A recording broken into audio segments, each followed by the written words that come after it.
There we go. And we're facing the right direction and everything. That's excellent. Hello and welcome to another Mental Health Monday here on Even Tacos Fall Apart. I am so glad you're here for the very first Mental Health Monday interview of 2025, which is wild to me. I can't believe that it's already 2025, but I'm very excited for our topic tonight. We're going to be talking about children, parenting, and mental health.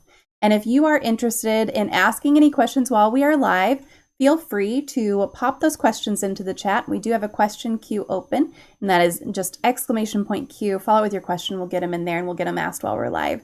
Thank you guys for being here. Thanks for your participation. As always, ask away. Children are bad for mental health. End of convo. I mean, listen, sometimes.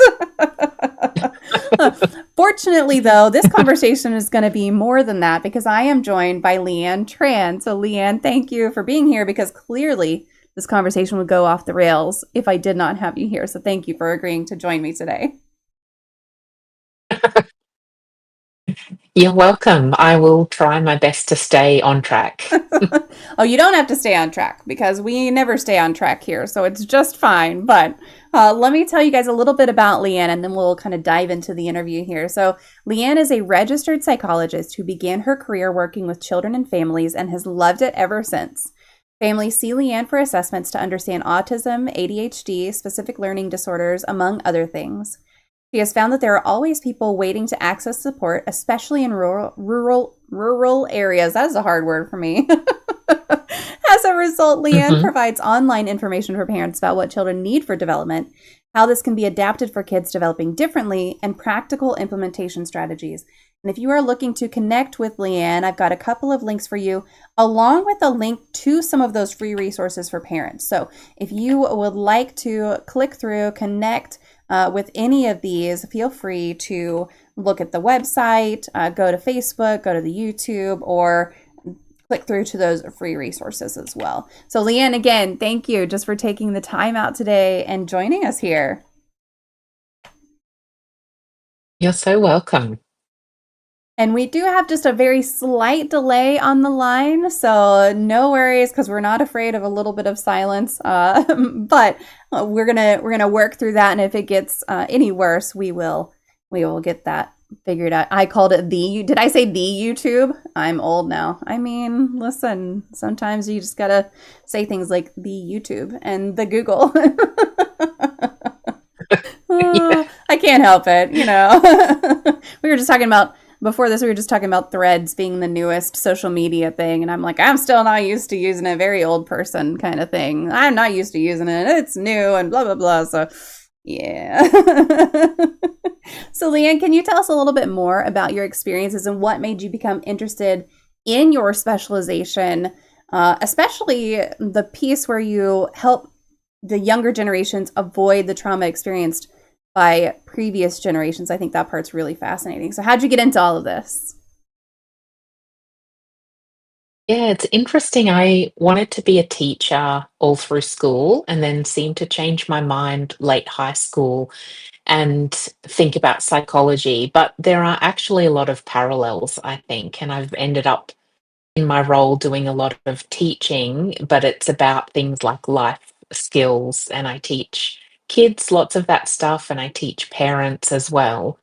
Um, but I have a slight physical disability with my hip, and I think for me, that's what gave me this feeling always growing up that I wasn't quite the same as everyone else. I couldn't quite do the same things other kids could do, and then I think when I found a job working with kids, initially they had my job was with kids with physical disabilities.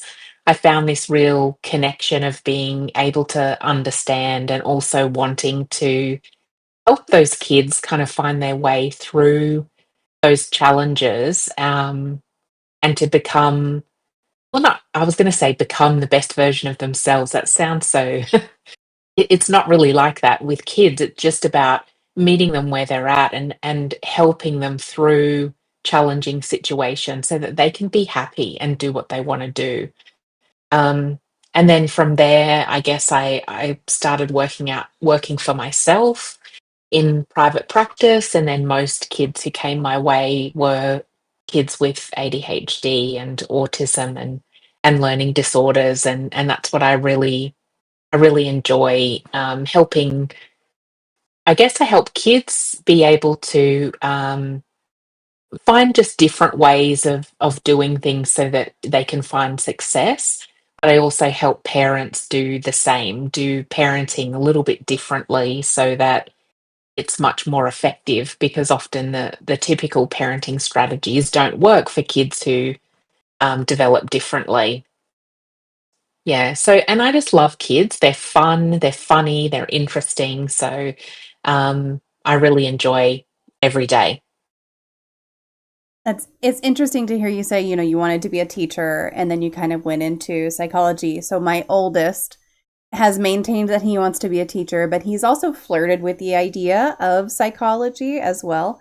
And he's like, I really want to take this psychology class. He's in high school still. I really want to take this psychology class because I think it'll be interesting. And I'm like, teaching in psychology, they really, especially if you want to work with kids, if that's what you want to do, they really are Mm, kind of two sides of that same coin as far as you're educating, but you're right, you're in a kind of unique position to educate parents as a psychologist that you wouldn't necessarily be in as a teacher. And yeah, that's true. yeah, so my youngest has Tourette syndrome and also ADHD. And that's one of the things that I appreciate about his doctor is that his doctor, first of all, talks to him on a very direct level, which is wonderful. He's not talking over him or anything like that. But then he makes sure to take the time Mhm. to also speak to me separately. Be like, okay, this is Mm, what you need to know about what you're dealing with specifically. Then he's like, all right, mom, what do you need? How are you doing? Here's some things that you can read through and those kinds of things. And it really, really does help whenever you're in that position to be able to say, okay, I understand that what this kid is going through, and also now I can help the parent too. So I appreciate what you do for sure. that's good. I'm so glad because kids are really different than adults, because adults are in charge of their own lives, but kids Hmm. aren't yet. So you can't really help a child without also helping the people surrounding them. Yeah, absolutely. Yeah. Bite Mark says 1,000% learning about teaching helps with psychology, and learning about psychology helps with teaching. Yes, yeah, most definitely. Mm, I feel like the learning part of that, the education part of that, uh, you're gonna benefit from a little bit of both in your degree. yes. Uh, Yeah. for sure. Well, we do have a question in the question queue. Bite Mark would like to know, what is your favorite poem? I was worried about that question because I don't think I have one. If it was what's your favorite book, I could probably talk for half an hour, but yeah, poem, I'm not so sure. I do like well, I was thinking about it because there's a local artist here in Brisbane where I live who makes pottery with her own um poetry on it. Oh, that's But cool. she has, yeah, it's very cool. But one of them is an Oscar Wilde quote, which is something about we are all in the gutters, but some of us are looking at the stars. We are all in the gutter, but some of us are looking at the stars, and I really like that quote, because I think it's a lot of, I don't know, being a psychologist, I guess it's the natural interest I have in perspective, or how we think about things, and thinking about how to try and find the strength in any situation by looking at the stars really spoke to me. So it's a bit of a cheat. It's a quote rather than an actual poem. That's okay. We very widely, very broadly, very generously interpret the word poem. So, poem could be a song, it could be a Bible verse. We don't get very many Bible verses here, but it could be a quote. A quote from an author is just fine. Sometimes it's just what speaks to you about someone's work, and that's good. Mm, I love that you say you could talk for half an hour about books, because I was just noticing when we were starting, and I wish I had noticed it before we started, but I'm going to say it now. I love that your bookshelf is organized by color behind you. I think that's really nice looking. thank you. This is a product of, we were talking before about how in in Australia, the it's summer now, so we've just had Christmas, but we're in the middle of our long summer holiday, and January is the time when we all seem to declutter and deorganize, or reorganize. So I've just last week kind of gone through and redone that. So thank you for appreciating the hard work. It looks great. I mean, listen, I in no way, shape, or form am going to reorganize my bookshelf by color because that's an undertaking that I don't want to do. But I always appreciate it when other people do. Like, and it's fascinating to me. Sometimes it's by color, sometimes it's by author, sometimes it's by like genre. Here's a shelf of this type of book, and I love all Mhm. of the different ways of organizing books,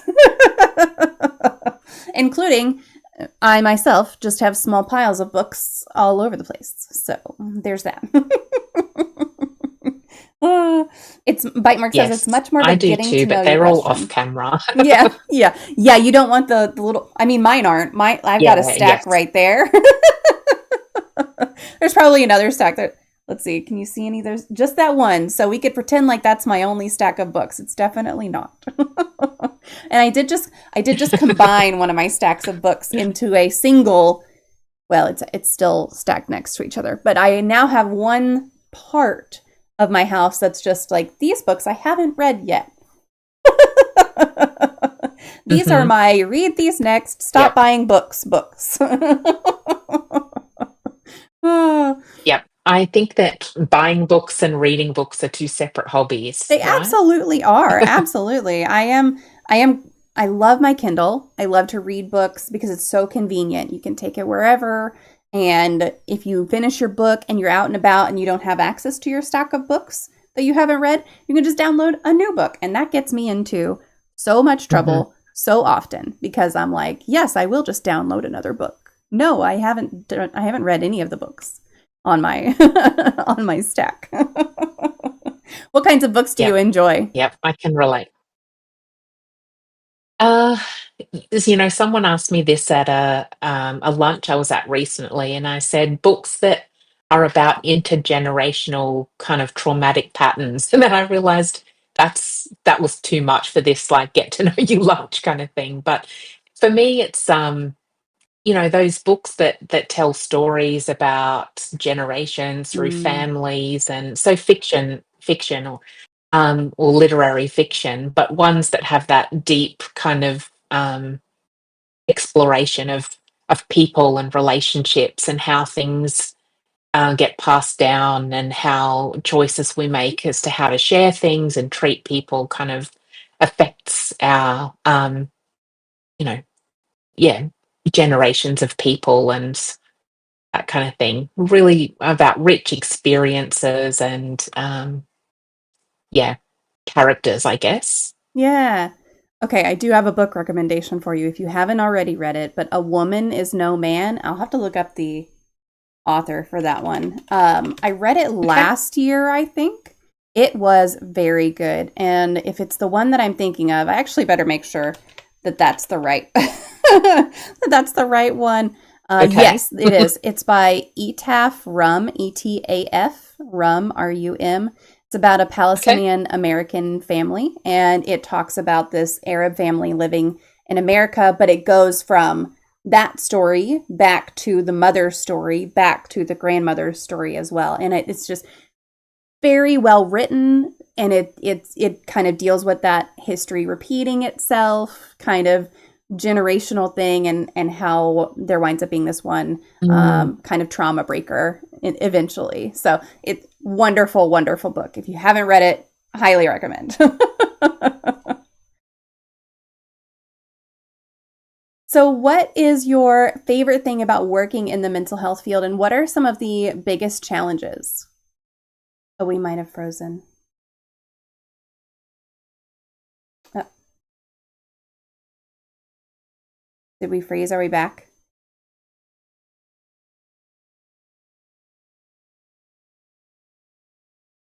Oh,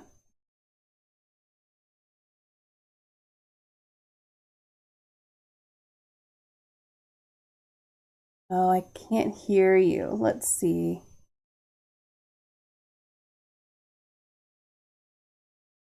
I can see you now, though. I can see you moving. Oh, I can't hear you though. So somehow our audio dropped. Oh, Hello, we seem to disconnect there we and go. connect again. Yeah, that Okay. worked. That worked. All right. So, what is your favorite thing about working in the mental health field, and what are some of the biggest challenges that you've found? I think my favorite thing is being able to change the path that a child might be on, because there is, I guess, with the research that we have about children and their development, there is sometimes a predictable path that kids can go down if they do have challenges. So with ADHD and anxiety, it's really common that then there'll be, as a secondary thing to that, there'll be anxiety and then Mm-hmm. maybe even depression later on. And so that's a predictable path that I don't want kids to go down.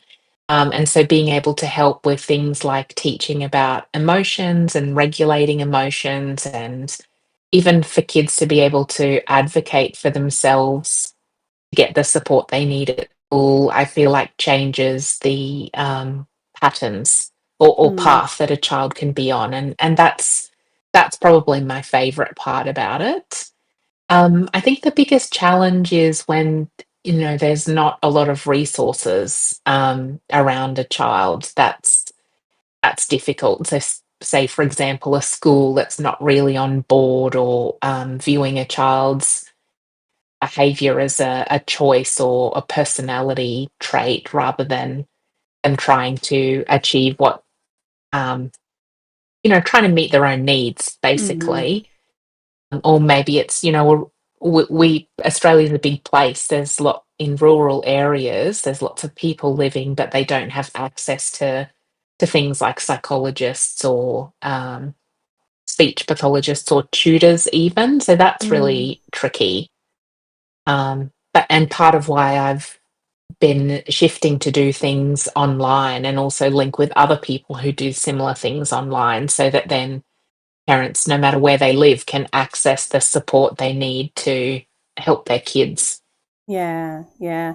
I, so I'm in Texas, and Texas has a lot of rural areas as well, where it is difficult to access some things. It is getting better, but especially during COVID, it was a big challenge to get everyone the kind of care that they needed. And I know that that opened up a lot of things where you were Mhm. allowed to do services, because previously, at least in the US, a lot of things weren't allowed to do things online and still bill it under health insurance.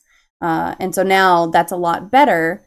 But of course, Mm. that's always going to be a challenge. There's going to be the challenge of that. And were it not for being able to find things online, I think that would be a much larger struggle. Do you have a true crime story that Yeah, fascinates that's you? right. I do. Um, I have been I listened, maybe it was a year or so ago, but in Australia here, there was a podcast, and it was called, oh, I'm going to have to look at it to remember, The Sure Thing. And so this podcast was telling the true crime story is basically about two men, and one of them worked for the Australian Bureau of Statistics. It was an insider trading kind of Ooh. true crime. So yeah, the not the traditional one, but Mm-hmm. my husband and I were both hooked to this episode. Um, and because what happened is that, yeah, someone had inside information about, statistics about unemployment, told a school friend from, that he'd known years ago at a party, who then did some currency trading and made millions of dollars from it. But what was so fascinating was the psychology or the characters involved. It didn't go well, and they both ended up in prison. But the guy who leaked the information responded really differently to the guy who did all the trading and made the money. And they did share it, but the guy who was doing the trading kind of had this really big, like, you can't catch me kind of personality. And Uh, he even bought a house with some of the money from. We have a renovation TV show in Australia called The Block. I don't know if you have that too, but no, it's kind of a competition. People renovate and then the houses go up for auction. And so he bought one of the houses on national TV in this auction with all these kind of money that he'd bought through illegal insider trading. So it's really kind of taunting and um, felt untouchable. And the other guy though, who was ended up going to jail just for giving the information out, um, really like made peace with the whole situation and was, what's the word, kind of, it took responsibility for what he mm, had done and really thought, well, I deserve it, so I'm happy to be here. And made peace with the person who had dobbed him in, and really like dealt with it in a way that he had no qualms about paying the price for what he'd done and learning yeah. from it and moving forward, which is really in contrast um, to the other guy. But so yeah, really, really interesting one. And I never thought I would be hooked on. Um, it was by the as financial newspaper here, the Financial Review. I never thought I would be hooked on one of their podcasts, but it happened. It was really interesting. Yeah, that sounds really interesting. Did the podcast only cover that one story, or do they cover a different story every season or something like that? No, it was just one Nice. season, just about this Oh, particular that's cool. situation. Yeah. Just a super deep dive into it. That's really neat. Well, if anyone's interested, there Yeah. is a link down in the chat. So feel free to go give that a listen when Oh, you're done listening that was here. quick. Yeah. Yeah, I Yeah. try to just look stuff up so that people can do it. I'll have to look up that TV show too, because I haven't heard of that, but it sounds interesting. How bold to be like Yeah. publicly spending this money and on something really big. Yeah, that's right. And kind of already knowing that the police were around because the other guy had already gotten into trouble. So, Oh wow. yeah. Yeah. Yeah, Um, that's big. yeah. Well, Yeah. getting back to our topic tonight, which is parenting and children and mental health, what are some key things that parents should know about child development, especially if they have a child who might be developing a little bit differently? I think the key things are we can't really predict the future or plan ahead where our kids are going to end up. But my advice to parents is to always just think about what is the next right thing that their kids need, um, and to try to understand that behavior and whether that's challenges and even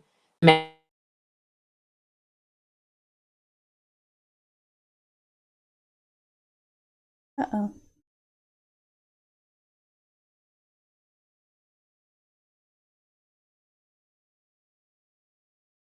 right, we'll get her back in just a second. All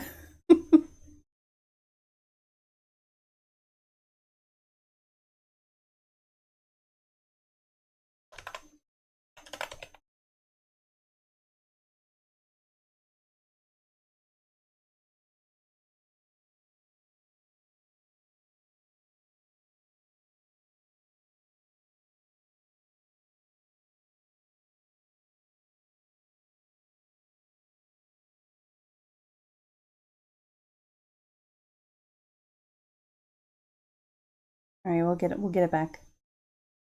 Bear with me. From Texas to Australia is a long distance for the internet waves to travel. You know, sometimes they have to go really far. We might wind up trying something different, but I don't know. We'll see. I hate to guinea pig live, but y'all know I'm not afraid to guinea pig live. Sounds weird. It's a weird way to phrase that, I guess.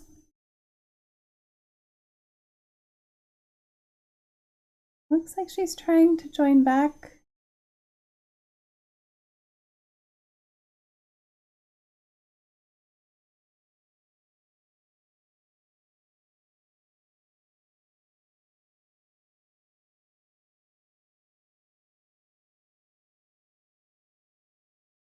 I'm gonna get the other option pulled up just and we can just see if that is gonna work any better.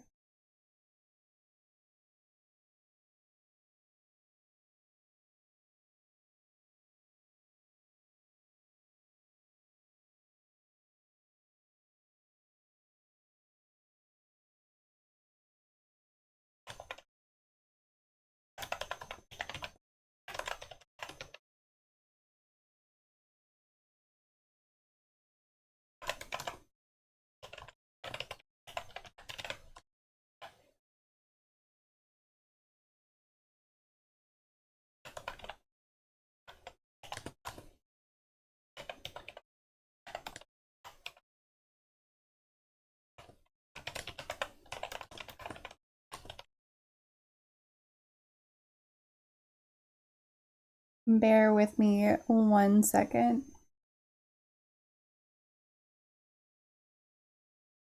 I'll have to set it up a little bit, or maybe I can do it. Maybe I can keep it this way.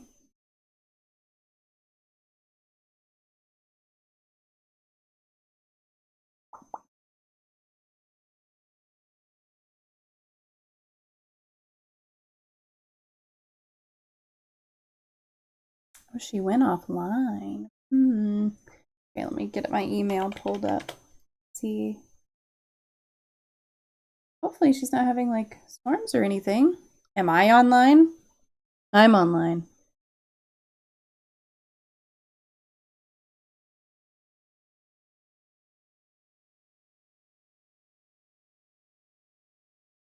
Yes. I'm glad. I'm glad you can see and hear me. That's always my worry is that I'm like, you're having connection issues, but no, it's just me. Sometimes it is just me. If I'm not online, there's some magic happening. Look, I'm just a magical, mystical being, okay? I'm magic.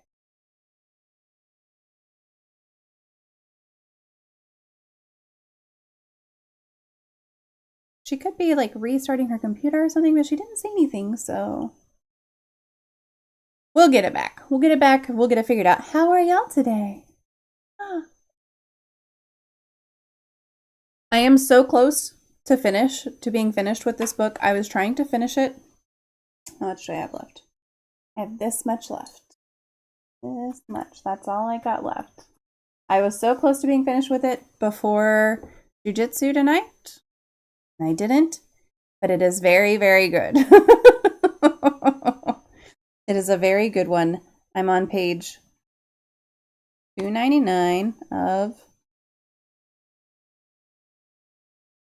Don't worry about me dog-earing the pages. I know some of y'all don't like that.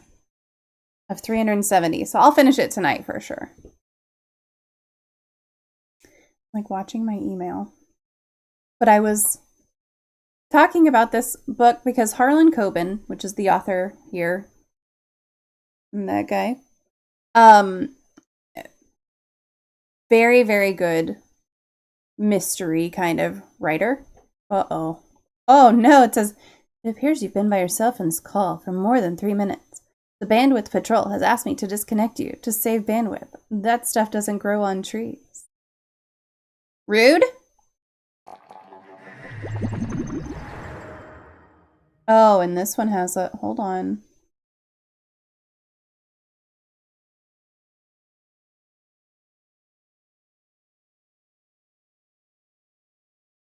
Okay, anyway. As I was saying. So I like this book. I've read 2 other books by the same author. Both very good. I think I gave one of them 4 stars and one of them 5 stars. But one of the characters showed up in this book just like not as a main character, just as a side character. And she was more of a main character in the other book. But she's just a side character in this book. And I'm like, I love that so much. It's just one of those things it's really neat.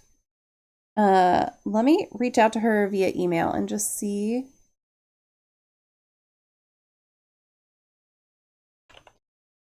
Where else did we connect? We connected on Matchmaker, I think.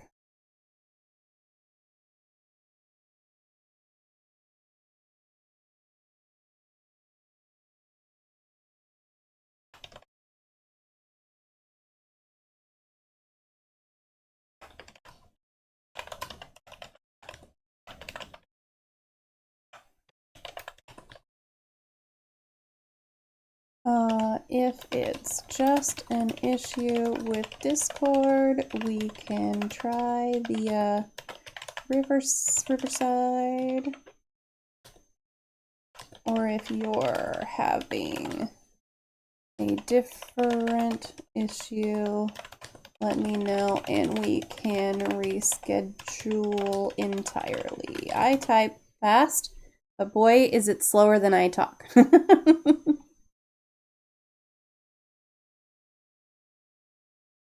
All right, I sent her that. Let me just open Matchmaker in case she messages me there also. I don't think she will. I think we've been communicating via email mostly since then. But I don't know. We can just talk for a minute. While we're waiting here, I did set my Goodreads goal. What did I set it to? I think I set it to 45 again because I had it set last year.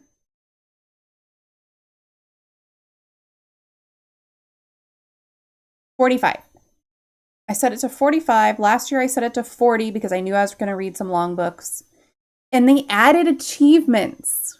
So they added like January reader, February reader. Let me see what the other ones are. I think there's other ones too. So there's a one for each month. There's a grand slam. What is that one? Collect this achievement by finishing a book every month of the year. That'll be easy. I'll get that one. There's one called Nailed It. Setting and reaching your reading goal. I'll nail that one for sure. And Stepped Up. Complete more books than last year. Now, that might be a challenge because I actually read 50 books last year, I think.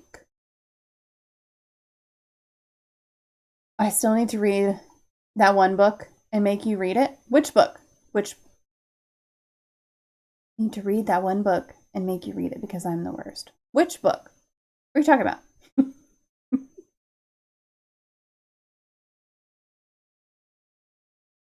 Let me see. Year-end books should have my total number of books. I read 50. So it means I have to read 51 books this year. But I could find some short ones to read. And this one has gone by super fast. So this will be my first book of the year. I think I started it 2 days before the year ended. So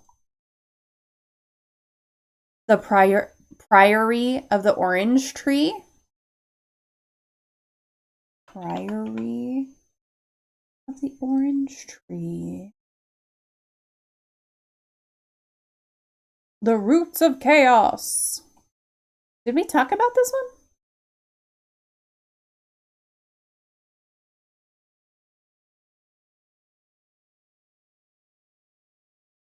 Or is this related to a different series?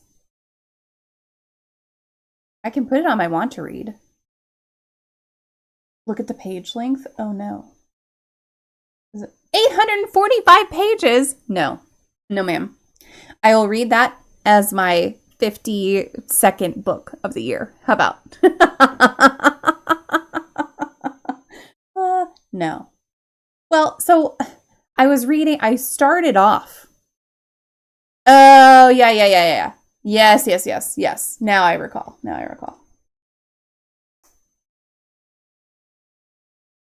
It completely dropped out. Okay, so all right, so I'm going to get something set up.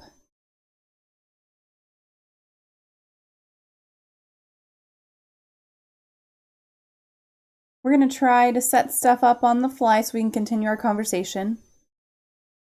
I am using headphones. Okay, I'm gonna switch scenes real quick. Ignore it. I'll still be here. Join studio. Unable to act. Oh, wait. Over here. Unable. Camera. This one. Mic. Use Chrome or Edge and restart your browser. Oh, I have to use Chrome? Gross. No, I know that's not true.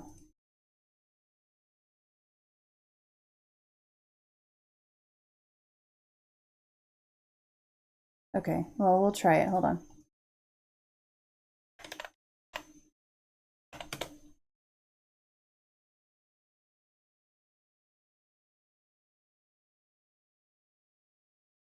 How do I log in from Chrome?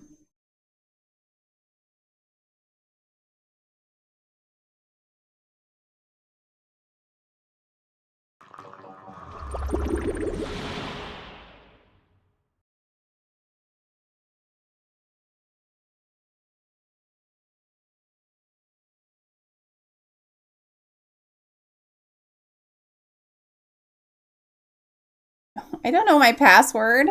I just log in with Google. Shit. For fuck's sake.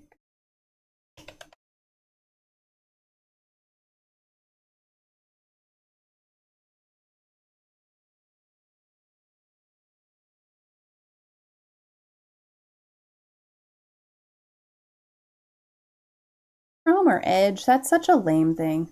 On the bright side, you probably knock out the Everworld books in less than a week, and that's 12 right there.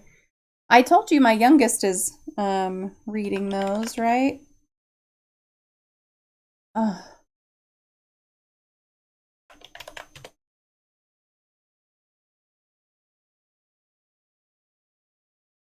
How do I view?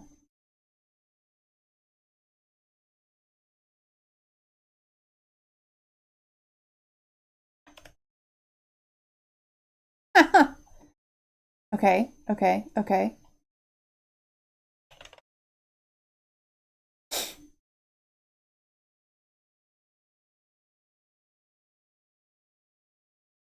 Yeah. Is that why I can't remember my password? Oh my god. Everything on Chrome is such a fucking hassle.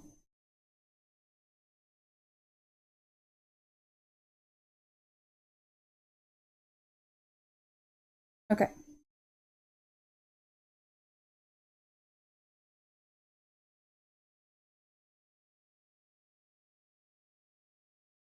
Sorry, y'all get to see some behind the scenes shit. I am using allow access. Oh. I am using headphones. No, I don't want that. I want the just join. And I want to use this one. And I want to use, oops, this one.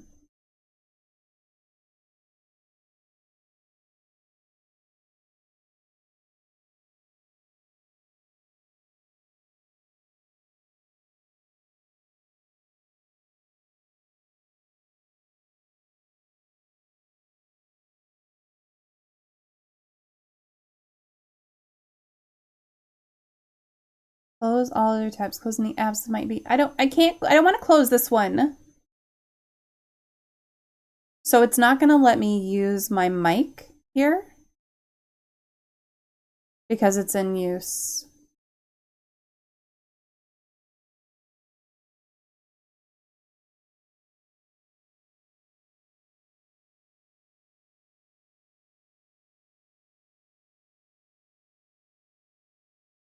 Switch to video recording.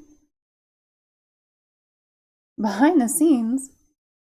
Troubleshooting stuff on the MommaFoxFire stream. We are shocked by this. Shocked and slightly embarrassed by the sight of each other in a towel. Okay, I'm gonna switch to a weird screen again. Bear with me.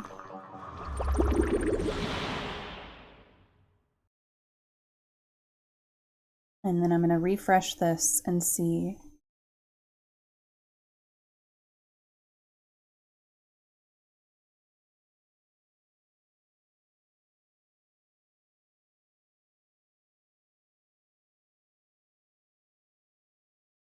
And it says,